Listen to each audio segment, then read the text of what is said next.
नमस्कार, आप देख रहे हैं न्यूज़ 28 इंडिया और मैं हूं जानवी। लगातार कोरोना वायरस संक्रमण से उत्तराखंड में तीसरे फेज ने दस्तक दे दी है। आज हम उपस्थित हैं डॉक्टर एनपी राणा के क्लिनिक पर और आज हम उनसे जानेंगे कि तीसरी लेयर से बचने के क्या क्या उपाय हैं और सरकार ने क्या क्या स्ट्रैटेजीज निकाली है इस लेयर को फेस करने के लिए। आज हमारे साथ उपस्थित है नरेश प्रकाश राणा जी। आज हम इनसे जानेंगे कि कोरोना की तीसरी लहर से बचने के क्या क्या उपाय हैं और सरकार ने क्या क्या स्ट्रैटेजीज निकाली है कोरोना के फेस को फेस करने के लिए। कोरोना की लहर के बारे में आप सभी लोग जानते हैं। फर्स्ट लहर आई, दूसरी आई, एक ही प्रिकॉशन गवर्नमेंट हमेशा स्ट्रेस देती रही कि आप लोग डिस्टेंस बना कर रखें। आप कहीं भी उठा कर देखें, सब जगह लोग कहीं भी डिस्टेंस को मेंटेन ना करते हुए भूल गए हैं कि कोरोना नाम की कोई बीमारी थी भी। और लेकिन जब हम न्यूज़ देखते हैं, पेपर पढ़ते हैं, पता लगता है कि अभी केसेस आ रहे हैं और कोरोना अभी गया नहीं है। हमारे प्रधानमंत्री जी ने भी कहा है कोरोना गया नहीं, सावधान रहें। और सावधानी के लिए ज़रूरी है कि आप डिस्टेंस मेंटेन करके रखें, मास्क रेगुलर पहनें, ध्यान रखें अपना।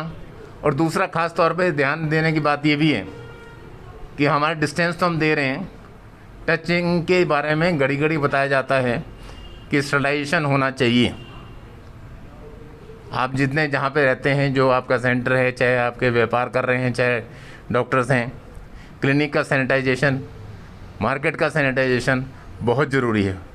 अगर हम सैनिटाइजेशन रखेंगे, ध्यान रखेंगे, तभी इससे बच पाएंगे।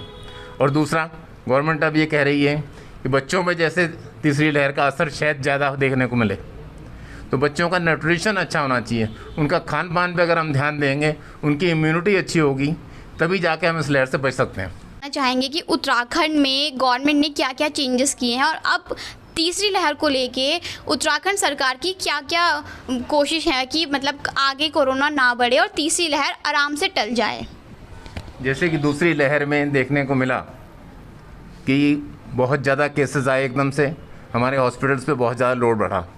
तो गवर्नमेंट भी इस मामले में इस बार तैयार है कि एक तो जो है बेड्स उन्होंने बढ़ाए हैं, दूसरा ऑक्सीजन की कोई कमी ना हो उसका पूरा ध्यान दिया जा रहा है हर जगह। अब तो जो है हमारे उत्तराखंड में भी अपने जो सेंटर हैं जहाँ पे ऑक्सीजन बनती है, तो हमारी सप्लाई हमें ही मिल जाएगी। पहले प्रॉब्लम हो रही थी कि ऑक्सीजन की सप्लाई नहीं हो पा रही थी क्योंकि जो है दूसरे प्रदेश से आ रही थी। अब हमारे अपने ही प्रदेश से जो है ऑक्सीजन की कमी को दूर करने के पूरे साधन कर लिए हैं गवर्नमेंट ने। हॉस्पिटल में पूरा ध्यान दिया गया है, साफ़ सफाई बढ़ाई गई है, बेड्स बढ़ाए गए हैं। तो इससे है उम्मीद करते हैं कि हो सकता है कि तीसरी लहर से हम बच पाएँ। कोरोना के साथ साथ उत्तराखंड में अब डेंगू ने भी कहर बरपाया है। पिछली बार 2019 में 5000 लोग संक्रमित थे सिर्फ डेंगू से। तो अब हम डॉक्टर से ये जानेंगे कि डेंगू बुखार के क्या क्या लक्षण हैं और उसके उपाय क्या क्या हैं। डॉक्टर, डेंगू बुखार के क्या क्या लक्षण हैं, आप हमें वो बताइए। डेंगू बुखार कई वर्षों से हम लोग इससे परेशान हैं और इसका मुख्य कारण मॉस्किटो मच्छर है। और डेंगू से अगर बचना है तो मच्छरों से बचाव करना ज़रूरी है। और मच्छरों से अगर बचाव करना है तो उसके लिए ज़रूरी है कि हम अपने आसपास सफाई का अधिक से अधिक ध्यान दें, क्योंकि इस मौसम में जबकि बरसात हो रही है, चारों तरफ पानी भरा हुआ है, हमारे जो आसपास जो छत हैं, हमारे आसपास की जगह हैं, उनके अंदर जो खुले कंटेनर्स पड़े हैं, उनके अंदर पानी भरा रहता है, उसका हम ध्यान नहीं देते।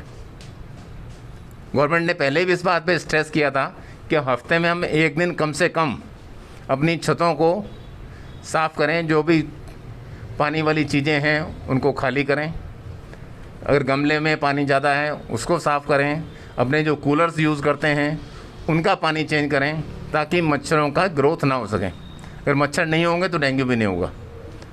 और हम अपने बच्चों को कहते हैं हमेशा कि फुल कपड़े पहने।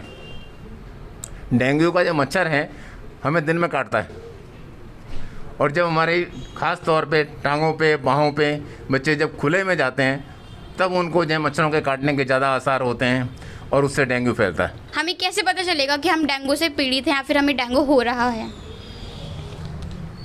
डेंगू हो या मलेरिया हो या वायरल दूसरे फीवर हो, सबके लक्षण करीब करीब एक हैं। ठंड लग के बुखार आता है कॉमनली, बॉडी एक है।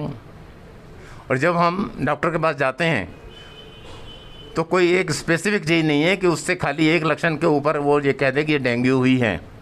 उसके लिए हमें ब्लड टेस्ट करवाने पड़ते हैं। ब्लड टेस्ट में जब पॉजिटिव आता है तभी हम कह सकते हैं कि डेंगू बुखार है।